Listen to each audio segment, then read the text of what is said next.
Your habit, we used to say 21 days. Now it's about 32 according to Harvard. But if you change your habit and do something different every day for 32 days, it will stick. So I tell people when they say, well, I want to lose 20 pounds. Okay, you need to change what you eat and change your exercise routine for 32 days. Once you do that, it becomes a lifestyle. Then your brain adapts to the new lifestyle and it says, okay, so now I'm doing this new thing. So instead of having, for example, in the morning, having a donut and coffee, now I'm having yogurt and a coffee. In the first couple of days, your brain will say, well, where's the donut? Why am I not having a donut? This isn't right. This doesn't make sense. And your body will crave the sugar of the donut. But after 32 days or so, your brain goes, we don't have donuts anymore. Now we have coffee and yogurt. It's a new pattern. It's a new neural pathway in your brain. And this works for anything. Any habit you want to change, if you change it for 32 days, your brain will stick to it, and it's all neurobiology.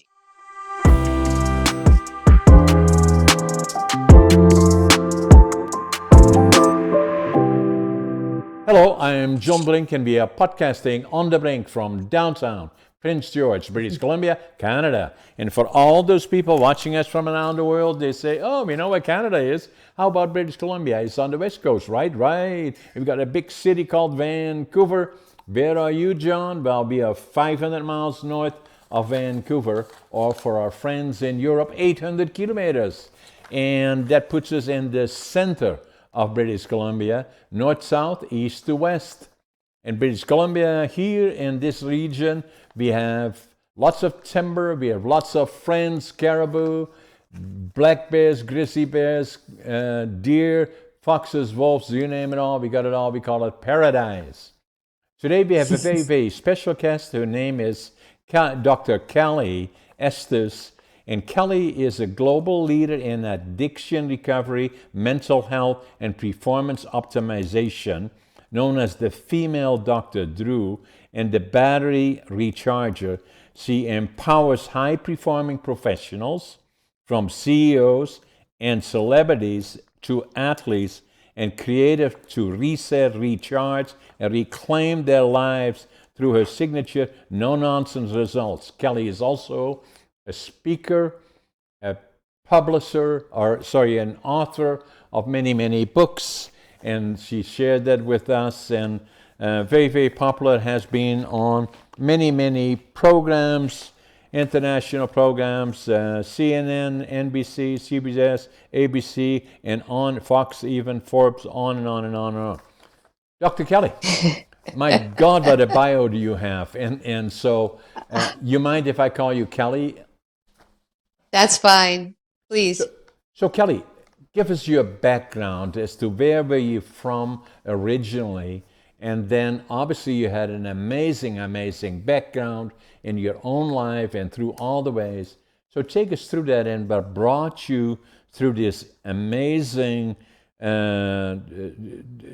profession, if you wish, of becoming the battery recharger, and in particular dealing with people in distress, disorders, or addictions of some sort or another. What brought you there? So just take us back from, where did you start? So I'm originally from Philadelphia. I wanted to be an FBI agent. That's how it all started. Okay. And I studied psychology at Penn State and ended up doing my internship at SEI Rockview, which is a male prison. And during that time, my mentor that they paired me with was ex-CIA. And he said, you don't really want to go into the FBI, but you want to work in this division doing counseling and work with drug addicted people. And I didn't want to do it. And he said, let me show you body language. So he taught me body language. And that's what kind of brought me into this field. I was really good at it. I myself had an addiction in college to diet pills and speed and things like that. And I got it under control, not using the traditional methods. So I started studying more and more about addiction, what it looks like, how it works, and then put together a program for executives and celebrities that deals specifically with addiction. So we bring the drug and alcohol team to the client's home. So we can go to their home, their office, their tour bus, their yacht, wherever they are in the world, get them sober, and then provide therapy and coaching to help them stay that way. And then I have a signature program that's called the 5-Day Executive Reset, and it's for burnout. specifically for executives, because I have been an executive as well, and I hit that burnout phase of you're doing too much, you're involved in too much, and what does that look like, and how do you help people with that issue? So it all started because I wanted to be an FBI agent, and here we are. So this particular direction is interesting. A particular at all times really, but CEOs and entrepreneurs, and I'm likely one of them. I'm have gone through lots. I'm 85 years young, actually, nearly 85 in the next 2 months. So I've seen it all, done it all, and been through all the ups and downs, including at times drinking more than that was good for me. And it, fortunately, I stopped that all and had an reliance on Xanax at one period, stopped all of that as well. So I can see where stress and all things relating to building companies or trying to achieve being an athlete, being on the top, and all the things relating to it can be very, very, very stressful and very, very demanding on relationships as well, and on life in general. And contrary to what most people may think, that people that are immensely successful either in business or athletes or whatever they are pursuing, that for them is fun every day of the week, and likely the contrary is the case, because there is a lot of stress of having to be here, there, and having other people kind of chase you around as you're trying to meet all the commitments. So that's kind of commonplace for a lot of individuals that are top performers or going in that direction. So how do you? Yeah, it is. How do you have had that experience to a certain extent as well yourself that led you to that, where you said either it was that individual that said, no, I don't want you to go there, I want you to become a counselor in that direction. So what made you do it, and how did you start it, and how did you make it successful? Because not only that part, you're also an author, and we'll talk about your books as well that you have done, and you're a presenter or a speaker as well. So share with us. It's so unique, and especially now, if I look around the world, especially business-like, and not only politics, but all the things around it, things are changing rapidly. Where entities, companies, for one reason are doing very well, and all of a sudden something happens and it changes everything, and the stress and all the other things that go with it. The management team that was there for continuity is not necessarily skilled in dealing with adversity. What was the question? What were you asking me? Yeah, so the question that I'm asking you is that the commonplace how people get to the point of becoming addictive to alcohol or some kind of form of additives, whatever that may be? So that's usually where you find them. It probably is similar, correct me if I'm wrong, no matter if you're male or female, it happens to all of us that are trying to push towards excellence in whatever category. So alcohol and drugs is a coping mechanism. I treat it very differently. As opposed to your problem, it's your solution to a problem. Right. So I look at it like, what is your problem? What is causing you to reach for this thing? For some people, it's sugar and food, or shopping at Amazon Prime, or the gym, or making money. There's something that you really enjoy that you end up either using because you're bored or using to escape. So those are the things we're looking at. Are you using because you're bored? Are you using because you want to escape? And why are you running from that? So we look at the underlying why. Why are you using this substance or this thing? What's the underlying problem? How do we fix that? And what does that look like? So that's our main goal when I work with somebody, is to figure out the underlying issue and how to solve it. So you find it most of the times, Carly, where they contact you and saying, I have this issue, so I'm hiring somebody like you to help me with my issues. And at the same time, then, from what I'm hearing, you have to find out what is the underlying issue, really, which can be a delicate process because it can be not only relating to any particular issue, but it can be a combination of a number of things. Right. So it's never the problem. A lot of people think that their drug or their alcohol or their porn addiction or their shopping addiction is the problem. It's never the problem. It's their solution. So we approach it like, why are you using that particular thing to distract yourself because you're bored or to numb out from an issue? What is it we're trying to figure out? So then we get into the root cause of the why. Then we solve the root cause. So if, for example, obviously if they're drinking and they need detox, we start with detox. So we'll detox you with a nurse and a doctor, 24/7 live-in. And then from there, we'll bring in a therapist or we'll bring in the 5-day executive reset, or we'll send you on a retreat. We have retreats that we offer. It just depends on what that person needs and how we can structure it around their lifestyle. And the unique thing about us is we come to the client. So they don't have to stop working. They don't have to go to an inpatient facility. They don't have to do any of those things. We bring the whole team directly to them and help them on site in real time, which makes a lasting difference as opposed to going into a treatment facility and then coming out and having to deal with life on life's terms.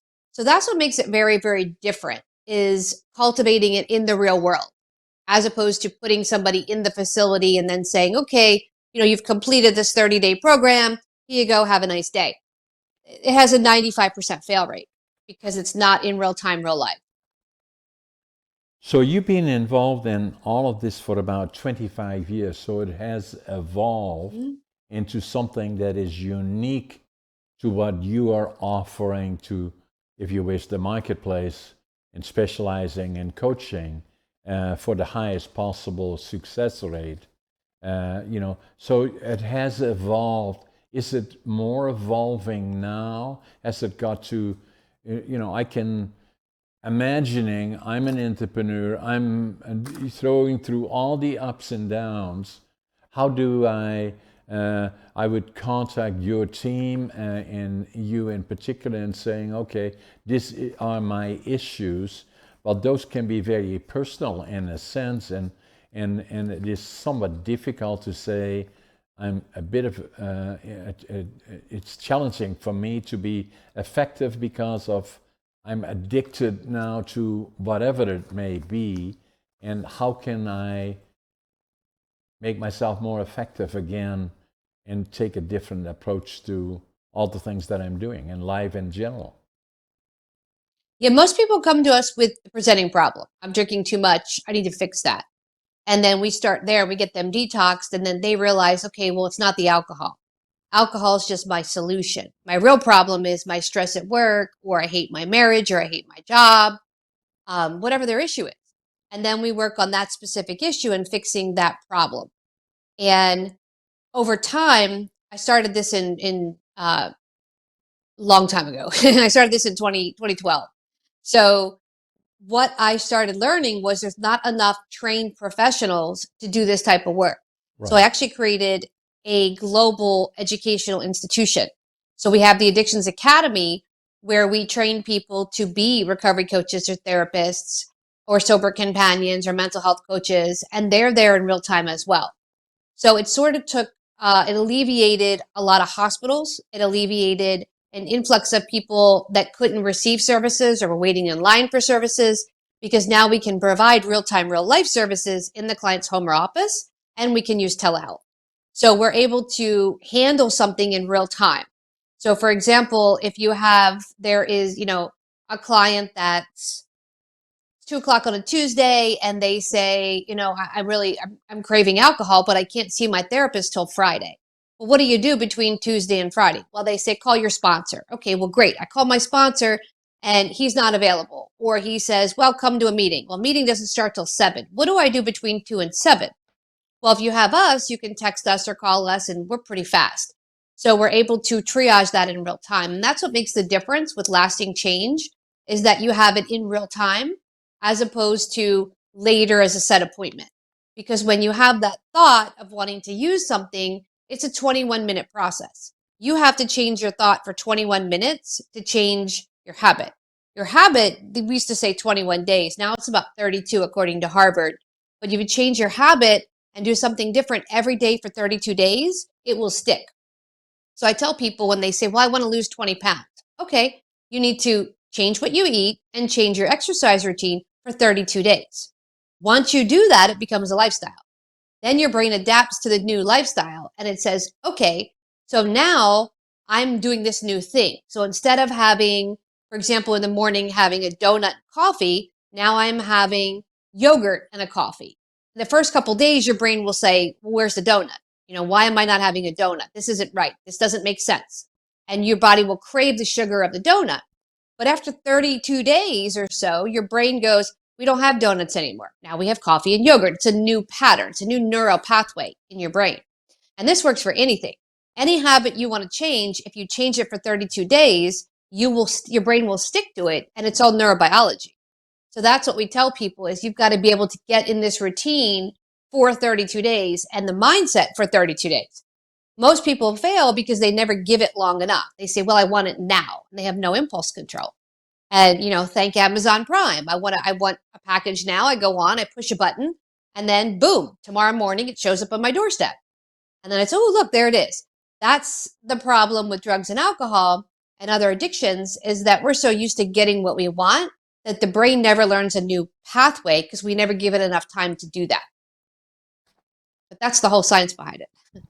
So that's what made Jeff Bezos so successful, because he found the niche to create the dependency on picking up the phone and knowing you get it the following day. And so subsequently he's worth 200 billion or whatever. So what I find, correct me if I am wrong, is that you say that 32 days, that no matter what depending you have or whatever you want to change, from I'm too heavy to alcohol, maybe as an example, or whatever it is. You can change anything, but then from my own personal experience, it is that a trigger happens in my life that I did, where it nearly killed me. That to me was the signal for me. I have to be more careful with my diet. I have to be more active physically in going to the gym in earnest, not the way everybody's doing it before, where at the end of the year you make a commitment, you're going to do this, that, and the other thing, and including buying a membership to the gym. And then 2 weeks later, you can find 100 reasons why you're too busy to go to the gym. And so that, how do you, so now what I do, that's 16 years ago. So now what I do is I'm very particular about my diet, a healthy diet, organic diet. If I go to the store, I shop on the outside of the store where the healthy foods is, and not processed or super processed food, because I don't know what is in it, blah, blah, blah. I understand it better. I go to the gym and started from when I was in my mid-70s already, and then started to go with a trainer. And so today I'm fit, healthy, even at nearly 85. I wrote a book about it, Living Young, Dying Old. That's a picture of me actually there. I'm the oldest competitive bodybuilder in North America. But that's awesome. Yes, but what happened is that all the things that normally would fit into your category, I would have been a client, there's no question about it. In many of those areas, one would be diet, obviously, at one point, alcohol and all the other things, and then going physically, and because there's nothing more important than quality of life, and that includes all the things that you do. And so, And then the amazing thing that happened, I would suggest, is that after you do it for a while and you stop doing what you said for breakfast, having the donut and the sugar and all the other things, and then once you shift to yogurt and other things that are more healthier, the amazing thing about it is that if you stay the course, in your case 32 days, I say even 32 days or whatever it is, that then you start to like it and it becomes then what you will do constantly. And I do that. I'm very conscious. My wife is vegetarian, and so at one point in my life I was not listening as well to her as I could have and should have. Now I do. And so I'm very conscientious about diet, and then obviously I go to the gym, even to the extent that after the first 6 years I went to the gym, somebody came up to us and he said, "Hey, John," mid-70s, "have you ever thought about competing?" I said, "Me? Really? Yeah." And I said, "Why not?" And so I did, and hence qualified for the nationals here and the Arnolds, actually. And then COVID came, and Wow. again at 85, 86, I want to again qualify for the Arnolds, and I will. And because all the things that would fall in the categories that you identify, is that some of them I pursued, stayed the course, and I like it. I enjoy it. For me, it's not a challenge any. So getting to the point, and that's one of the points that I believe you make, is that how do you not only you identify not necessarily the alcohol, but what is the underlying reason for it and the other addictions, whatever they may be. But how do you then from there on switch to a different lifestyle and get past the 32 days, and now you accept it? And I suggest from my personal experience, that's why I like what you're doing, is not only you accept it, you start liking it. I look forward to going to the gym and even training hard. I like it. And not only because, and then before you know it, somebody says, "Hey, Carly, hey, John, oh my God, you look good. What are you doing?" That kind of an approach that other people start noticing. But the other part is you feel good. And so what I'm suggesting and all the things that I do, even at nearly 85 years young, there is nothing more important than quality of life, and all the other things are secondary. And then if you have challenges and areas, seek advice maybe and counseling, because if it brings you past that 32 days on a different path, especially these days when there are so many challenges all around the world, it's a global issue and a global problem and challenge. Well, it's interesting because I got sober in a yoga class. So that's where I stopped doing diet pills and speed was yoga. So when I work with clients, I tell them every time you have a thought of wanting to drink or use drugs or shop or whatever it is, I want you to give me 25 squats. And they say, "Why?" Well, exercise boosts your dopamine. Your dopamine is your happy chemical. You can't be happy and depressed at the same time. Your brain will not permit it. So if you do 25 squats and you boost your serotonin and dopamine, I know you're not going to want to drink. And they say, "That's crazy." And I say, "Try it." And they Right. do. And they're like, "I don't want to drink. You're right." So I start my clients in the exercise thing that way. And then, they laugh at me once they get to know me because I have 3 different gym memberships. I have a lifetime to 24-hour anywhere in the world. I have Crunch, and then I have EOS. I usually have Planet in LA on top of it, so I can go anywhere I want, and that's part of my lifestyle. I go every single day, and I go to the gym and I weight train. I do yoga, I do Pilates, I do kickboxing, and I tell my clients, if you don't take care of your health, that's the most important resource you have. And if you're polluting your body with drugs and alcohol and all of these things, and you're eating poorly and you're constantly stressed, which increases your cortisol, which then makes, more chemicals, which then increases your body mass, which then increases inflammation, which then causes disease like cancer and diabetes and all these things. If you're doing this, you will not live long. And then, there are clients that have a heart attack at 50 and they say, I don't know what happened. I'm 50. And I say, well, when you're doing cocaine, you're drinking alcohol, you're not eating healthy, you're not working out, your body's going to have a heart attack because you're not listening to it. So I Exactly. do have clients that come to me in that segment as well. And they're saying, I'm now had a health scare. What do I do? And I say, oh, well, when you come to me, you're coming off of sugar, you're coming off of white flour, you're going to eat organic, you're going to exercise. And they say, wait a minute, I thought I was quitting alcohol. Oh, we're doing that too.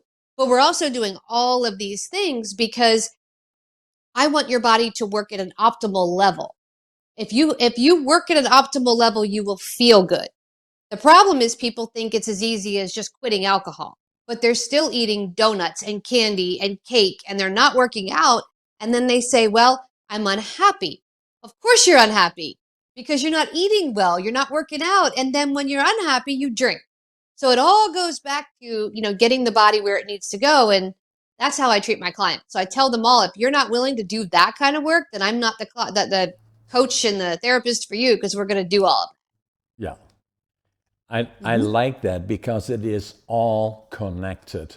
But first and foremost, no matter what you do, quality of life, and especially as you get older, your approach to this at any age is the right one. If you're in your 80s or in your 40s or 20s or 30s, it applies to all of them, is saying that there is nothing more rewarding than feeling like for me normally, and I can use myself as an example because at 85, nearly 85, and November the 1st I'll be 85, is that I still have lots of energy.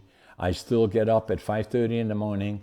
I still make my bed, and I'm always in a hurry. And I love to do lots of things and stay active. And the reason for it is that I'm very conscientious. It doesn't take an effort for me. I know what we should be eating, and thanks to my wife, substantially, obviously. And then going to the gym has treated me well, and I like it. And even at my age, I'm still very strong, and I'm still competitive. And I'm always amazed that so many people, that if relatively speaking, you don't have to be in the gym every day. You don't have to try to be an Olympian or, like for me, a bodybuilder. It is simply a question of staying active, and do strength training, some strength training, and cardio is important. And then, think in terms of diet. And then, so because at the end of the day, how do you feel about yourself is critically important. And even for those people that appear to be very, very successful and usually are in an environment where it may be stressful, it's even more important for them. Yeah, no, you're right. And when you feel good like that and you're eating healthy and you're working out, the last thing you're going to do is pollute your body with drugs and alcohol because you're putting all this time and energy and effort into being healthy. And then you think about it, you're like, well, do I really want that glass of wine or that pint of Ben and Jerry's ice cream?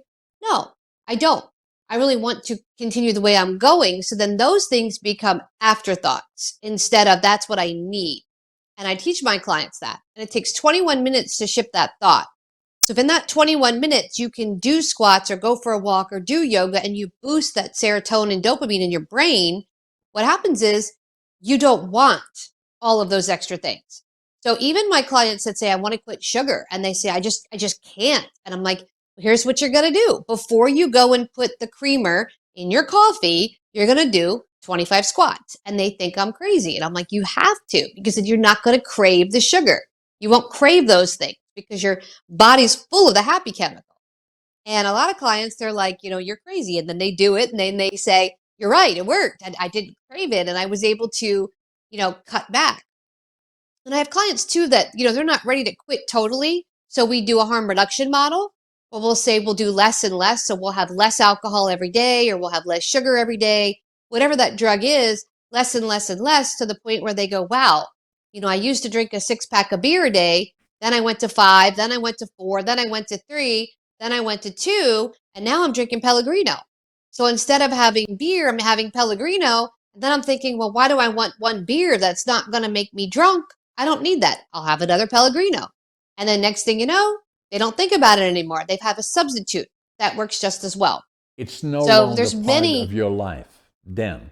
And that's right. what I feel. Yep. I don't even think about it. I could not even imagine it, saying either Yeah. alcohol or smoking or all the other things. I could not even imagine it. And then it gets to the most fundamental part of it all is the quality of life, even, and I wrote a book about it, Living Young, Dying Old, is that even in your 80s, you can still be fit, you can still be active, and all those things. And so what I normally do is, not, and obviously I'm not qualified, I'm not a doc, so medical doctor, but what I do is, usually in the morning when I get up, I drink 10 ounces of water. That's the first thing that I do. And then from there, I make sure also that I sleep. I like that. I also make sure that I sleep 7 to 9 hours a day. And then, I'm very careful with my diet. In the morning, I eat usually three boiled eggs and an avocado. Then I'm usually in the gym at 11 o'clock to 12 o'clock or so. Then I have a bio drink. That is my lunch. And then I do some proteins in my late afternoon. And that's kind of what I do. And, stay mentally fit, mentally healthy, and, and so it's a quality of life, and I love it. That's awesome. So Yeah. the other one, Cardi, so I'm rushing just a little bit. I just want to get a couple of questions in before we have to end in the next 5-6 minutes. Is that so you do a lot on virtual then, or is it in person? Because We do both. So yeah, it depends on the client. So if they want virtual with me, I can do that. The detox we prefer in person. So we have a nurse that comes to them and a doctor that does telehealth. But the therapy side, I can do virtual. So if a client says, I need help, I want a plan, I want an action plan, I want a treatment plan, I can do all of that virtual. Or I can go in person. Depends on the client. now, the other part that I find amazing about you, you're a presenter. You've been very active on media.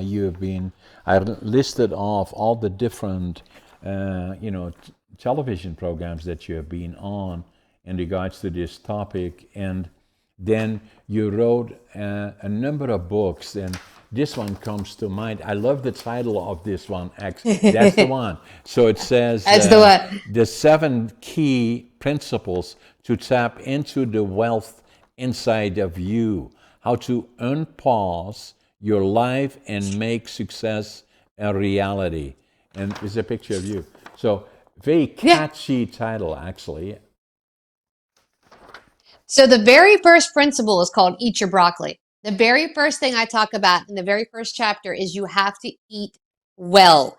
If you don't eat well, there's nothing else going to work for you. It starts with that. And I talk about if you go through a drive-through, that is not food. If somebody hands your meal through a window, that is not food. So I go into detail on getting the body alkaline and getting the body exercise and cleaning up your diet because you want to manifest all these things and have this amazing career and all this energy. It starts with what you put in your system.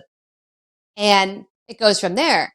I mean, we even know now that how the food is prepared, if it's prepared with loving energy, that goes into the body. If somebody prepares it, fast food restaurants are notoriously known for being angry and overworked, and you're putting that in your body. And we talk about that a lot now, but that's in here. And then how to make your dreams a reality. So yeah, that was a fun book to write. I've written 6. I have a seventh one coming out. Yeah, I find it interesting because in a lot of ways you're the same as me. Is that I've done 5 books and I'm working on my 5th one. The second from last is this one, Living Young, Dying Old, and then the first one was Against All Odds.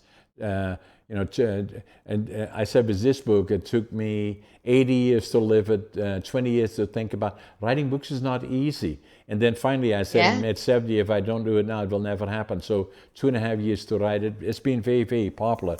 And then the last one that is coming out in July is this one, is that I'm a believer in all the things that we talked about, but the other part, and you are successful, one of the reasons is all the background that you have, but you're a very, very good communicator. And this book is about that. But a billion-dollar communication skills is critical, and becoming other than the obvious in terms of quality of life and all those things, but becoming good communication skills are critical towards success. Yeah, they are. You're absolutely right. And I wrote a book about that. So That's awesome. anything that comes to mind, Cali, because we are about 2 minutes away from having to let you go. We had, for the people watching us, this program is just a little bit shorter than normal. We had a little bit of challenges getting our audios to work on both sides. So, but I'm just delighted to have Dr. Cali Estes on my program. Anyway, Cali, give me again, how do people contact you? So depending on what you're looking for, I wrote 2 other books called I Married a Junkie, which was dealing with my husband's heroin addiction. He passed away in 2023. So they can look up Okay. imarriedajunkie.com for the books. They can find us at soberondemand.com. Okay. Very easy. That's for anything related to addiction. Or Okay. the Addictions Academy. That's where they can find us for classes. And then if you put my name in the Google browser, everything that I have will pop up for pages. So you can contact me on Insta, Facebook, or just call us directly. And Dr. CaliEstes.com is Dr. that Cali, well, CaliEstes.com is also a website. Yep, you can find us there. okay? And then anything else that comes to mind? I'd like to get you do another one with you again, because this was a little bit rushed, and I think we have so much in common. And I love what you're doing, and so for all the people watching us, both our podcast and potentially Kelly's podcast as well, is that subscribe to our podcast, because share it with others, like it if you can, give comments, and then a general comment about podcasting. It is the new media, because we know that people from around the world are watching you and me having a discussion about the most critical parts of our lives, that is quality of life first and foremost. And Cali obviously has developed this amazing program that is available to anybody around the world, for that matter, because it's also virtual. And her books are immensely popular. I believe she had 6 times best-selling. Best-selling, yeah. So congratulations on that as well. Thank you. Cali, amazing podcast. Let's stay in touch. And thank you for staying and taking the time to get us a little bit sorted out on getting hooked up initially, but an amazing podcast regardless. Cali. Thank you. Thanks for having me. Let's stay in touch. Sounds good. Take care.